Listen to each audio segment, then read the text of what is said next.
Bismillahirrahmanirrahim. Assalamualaikum warahmatullahi wabarakatuh. Sobat-sobat ngabarin kabar kabar. Semoga selalu dalam keadaan sehat walafiat. Serta diberikan rezeki yang halal, berkah, lancar, dan juga banyak. Mr. Q, Muhammad Kodari, sudah lama nih nggak muncul beliau ini ya. Menjadi orang terdepan membela pemerintahan Presiden Prabowo Subianto dan juga Gibran. Mr. Q kali ini ada di ILC. Tahu kan di ILC hostnya siapa? Nah, Mr. Q kali ini datang dengan memberikan pandangannya terkait isu pemakzulan Gibran Rakabuming Raka dari Wakil Presiden Republik Indonesia yang dipelopori oleh para mantan jenderal. Ya, nah nggak usah berlama-lama nih. Tapi gue kasih tau dulu deh, Bang Refli, kalau denger Bang Mr. Q kali ini, beliau itu kayaknya gerah. Gerah ngedengerin pandangan dari Mr. Q. Bagaimana perbincangannya? Mari kita simak bersama videonya. Let's go. Play. Pertama-tama begini, Nah, Forum Purnawirawan itu adalah kumpulan masyarakat sipil ya sebetulnya ya. Memang beliau-beliau adalah mantan TNI, para jenderal, tadi disampaikan berulang kali, tetapi sebetulnya pada hari ini semua sudah sama dengan kita, sama dengan Bang Refli, dengan Bang Karni, dengan Bang Iwan, masyarakat dengan biasa. saya, dengan Bang Freddy, kita semua adalah sipil. Sipil. Dan sebagai kelompok masyarakat sipil tentu bisa berbicara dan berhak untuk menyampaikan pendapatnya, terutama isu-isu politik. Tetapi sebagai kelompok masyarakat sipil tentunya juga ada dinamika. Kita lihat bahwa dari bulan tadi di Bang Karni review dari akhir April kemudian terakhir kemarin pada awal Juni kita melihat ada dinamika juga ya. Misalnya yang terakhir 4 nama itu tidak ada lagi Pak Trisutrisno gitu. Jadi memang dinamika juga mungkin terjadi pada internal teman-teman atau senior-senior kita dari Purnawirawan. Jadi kalau Bang Refli tadi mengatakan ini kok Purnawirawan biasanya sama. Dari dulu Purnawirawan berbeda itu biasa. Partai politiknya juga biasa beda-beda. Maju calon juga beda-beda juga biasa. Dari tahun 2004 pertama kali kita bicara pencalonan calon presiden, Purnawirawannya ada beberapa waktu itu. Ada Pak Wiranto, ada Pak SBY, ya kan. Jadi sebetulnya itu sesuatu yang wajar. Nah, tapi yang pasti kita semua menghormati pandangan dan pemikiran dari para tokoh bangsa ini yang sudah berkarya, berkarir, berbakti bagi bangsa dan negara. Pak Sutioso misalnya panjang karirnya, menjadi anggota Kopassus, pernah jadi gubernur, ketum Persatuan Bulu Tangkis Indonesia, pernah kepala BIN, Pak Farul Rozi, pernah menjadi wakil panglima TNI, juga menjadi Menteri Agama. Tentu beliau-beliau ini menyampaikan pendapatnya karena kecintaan kepada bangsa dan negara. Nah, poin yang kedua adalah Indonesia merupakan negara demokrasi, karena itu dalam demokrasi keragaman itu pasti terjadi, itu sesuatu yang niscaya namanya demokrasi. Jadi kalau totaliter baru kemudian pendapatnya cuma satu. Tapi kalau demokrasi pasti ada pandangan-pandangan yang berbeda. Baik hal yang besar maupun hal yang kecil. Nah, jadi kita terima sebagai sebuah dinamika demokrasi. Tetapi Bang Karni sebagai demokrasi, negara demokrasi tentunya juga kita punya mekanisme ketatanegaraan, punya mekanisme perundang-undangan. Dan pada titik itu memang kita harus katakan soal pemberhentian presiden dan wakil presiden ini letaknya itu ada di tangan MPR gitu. Posisi senior kita para dari Forum Purnawirawan adalah kelompok masyarakat yang memberikan usulan kepada DPR, yang memutuskan adalah MPR. Nah, pada titik ini juga pada hari ini sebetulnya persamaan saya dengan Bang Refli itu besar sekali. 80% persamaan kami malam ini. Ya, walaupun yang Lebih 20 cocok Kodari jadi PCO kayaknya. jangan, walaupun yang 20% itu kemudian membuat kesimpulan kami sangat berbeda. Di mana 80% samanya? Persis. Saya membagi proses impeachment ini dalam dua kelompok. Pertama dari kacamata atau aspek politik, yang kedua dari kacamata atau aspek hukum. Nah, kalau kita melihat kepada Undang-Undang Dasar yang sudah diamandemen, ini saya bacakan aja nih supaya jangan salah ya. Presiden dan atau wakil presiden dapat diberhentikan dalam masa jabatannya oleh MPR. Itu sebabnya saya katakan yang memberhentikan adalah MPR atas usul DPR, baik apabila terbukti telah melakukan pelanggaran hukum, terbukti telah melakukan pelanggaran hukum berupa pengkhianatan terhadap negara, korupsi, penyuapan, tindak pidana berat lainnya atau perbuatan tercela, maupun apabila terbukti tidak lagi memenuhi syarat sebagai presiden dan atau wakil presiden. Nah, kalau Bang Refli tadi menyebut 6, kalau saya buat 2 saja. 1, diberhentikan itu karena melanggar hukum dengan contoh-contoh yang tadi disebutkan, atau yang kedua tidak lagi memenuhi syarat sebagai presiden dan atau wakil presiden. Nah, aspek hukumnya di mana? Kalau menurut saya, ini yang tadi tidak disampaikan oleh Bang Refli, karena kalimatnya terbukti telah melakukan pelanggaran hukum, maka di sini harus ada proses hukum terlebih dahulu. Sebelum DPR itu bergerak untuk mengajukan pendapatnya kepada Mahkamah Konstitusi. Sebelum DPR mengajukan pendapatnya kepada atau usulannya kepada MPR. Nah, pada titik ini sebetulnya kita punya perjalanan yang sangat-sangat panjang. Ya, kalau kita bicara pengadilan, ada pengadilan negeri, ada pengadilan tinggi, ada kemudian Mahkamah Agung, ya. Yang hemat saya adalah ujungnya nanti terbukti telah melakukan pelanggaran hukum ini, dia harus memiliki kekuatan hukum yang tetap. Baru kemudian oleh DPR bisa diajukan kepada Mahkamah Konstitusi. Ya. Nah, saya menyebut ini sekali lagi harus melalui pengadilan, Bang, karena memang disebut pelanggaran hukum. Gerakan lu. Jadi pada titik itu saja kita sudah melihat mungkin ada berapa tuh? 4 titik ya. Kalau kita bicara aspek hukum. Pengadilan negeri, pengadilan tinggi, pengadilan Mahkamah Agung, dan ada Mahkamah Konstitusi. Nah, proses politiknya di mana? Ada di DPR, ada di MPR.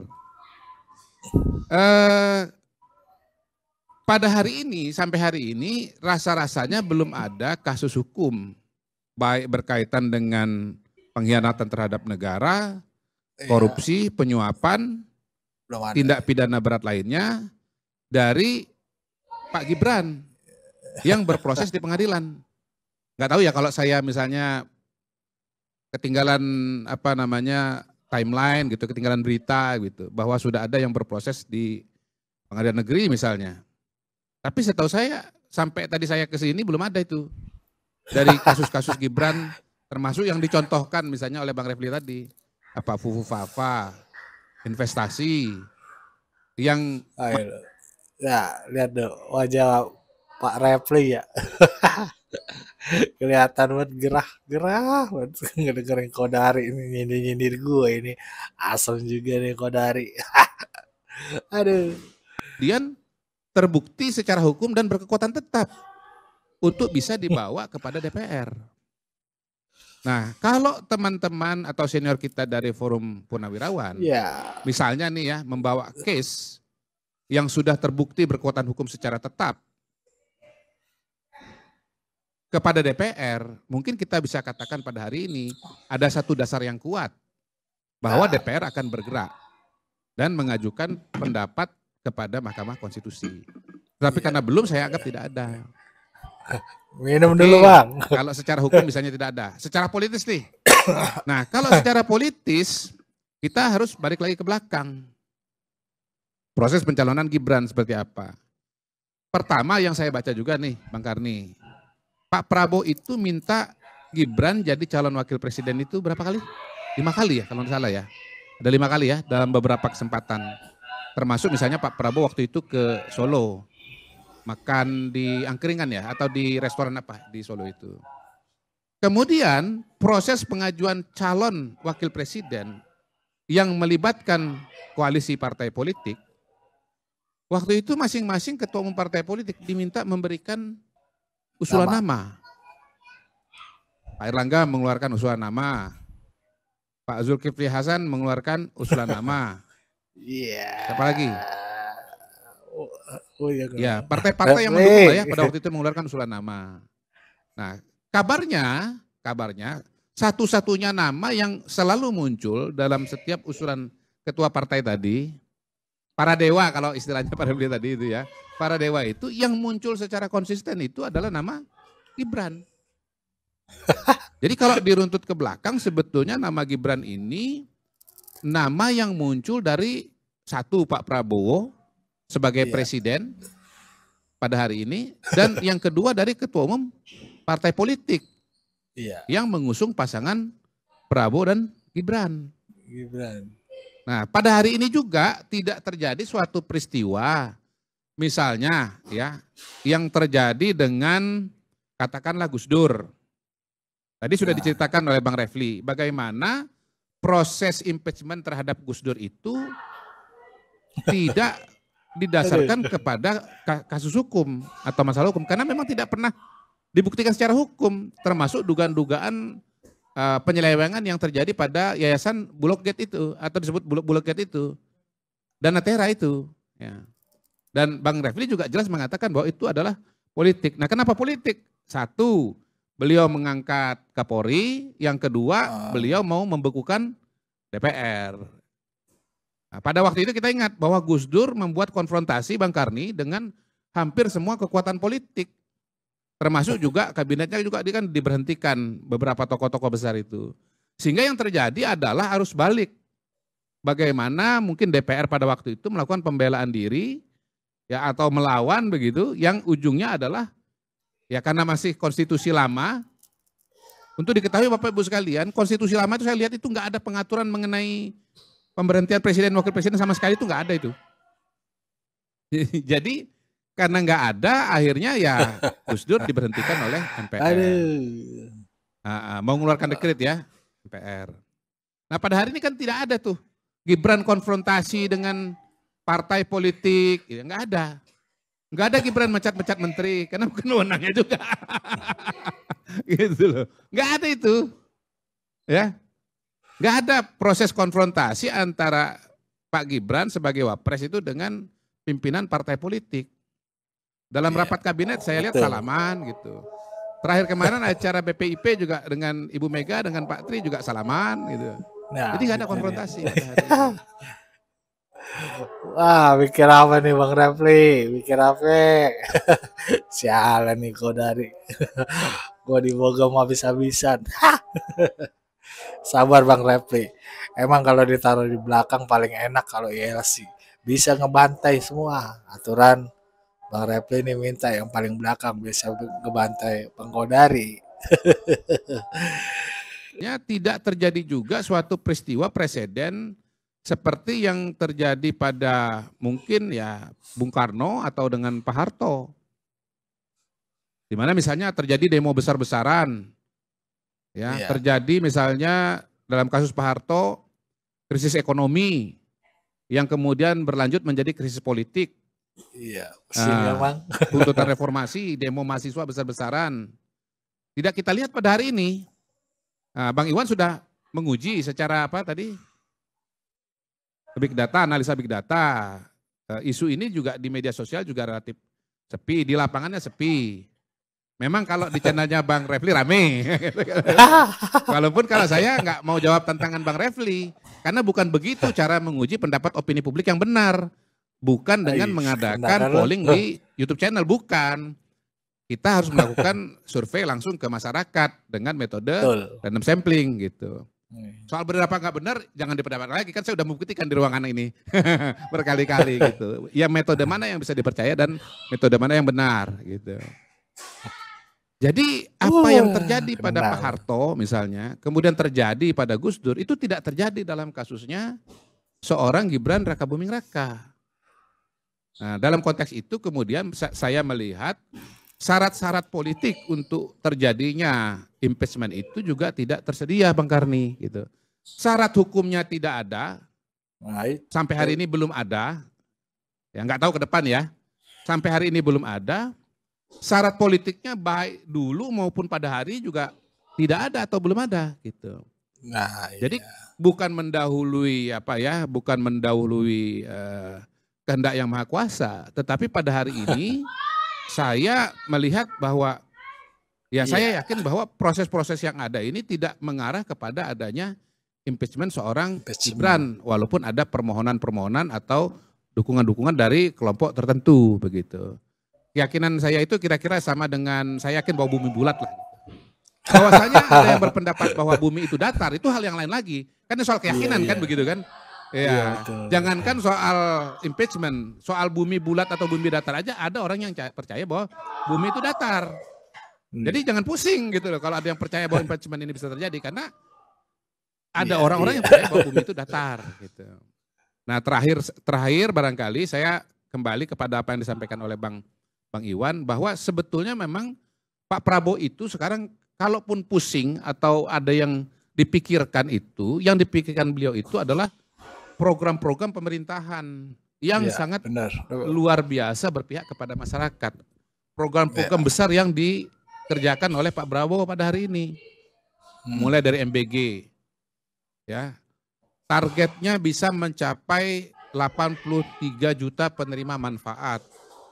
Diberikan makan bergizi setiap hari secara gratis. Nah, ada yang mengatakan, buat apa MBG? Biayanya besar. Kenapa enggak diperbaiki aja kualitas pendidikan? Kita bisa perbaiki kualitas pendidikan, Bang Karni, kalau gizi kita udah cukup, Pak. Sampai hari ini, rakyat Indonesia yang masih stunting alias kurang gizi itu masih banyak. 20%. Kemudian ya, IQ kita kalau pakai data yang sering dikutip itu, skornya 78, peringkat 129 dari 12 negara. Nah, 78 terakhir, imbang sama Zimbabwe. terakhir, sebetulnya ada riset lagi yang baru tuh, saya cek itu di berita. Katanya angkanya sekarang sudah 92, ya peringkat 95. Tapi di ASEAN kita tetap masih yang termasuk yang paling bawah. Paling tinggi Singapura ya 106. Habis itu Vietnam 101. Ini kalau riset yang terakhir gitu.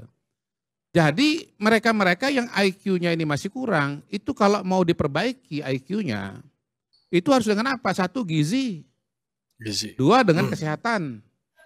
Ketiga, baru nanti pendidikan. Jadi sebelum pendidikan itu harus ada makanan bergizi dulu, dua ada kesehatan yang berkualitas. Nah, soal kesehatan yang berkualitas, Pak Prabowo, Pak Presiden sekarang menyelenggarakan cek kesehatan gratis.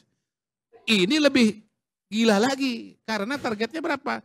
285 juta penduduk Indonesia, seluruh penduduk Indonesia harus ada cek kesehatan gratis. Kenapa cek kesehatan gratis? Supaya bisa dicegah potensi-potensi penyakit yang membuat kualitas kesehatan, kualitas sumber daya manusianya menurun. Itu Bang Karni.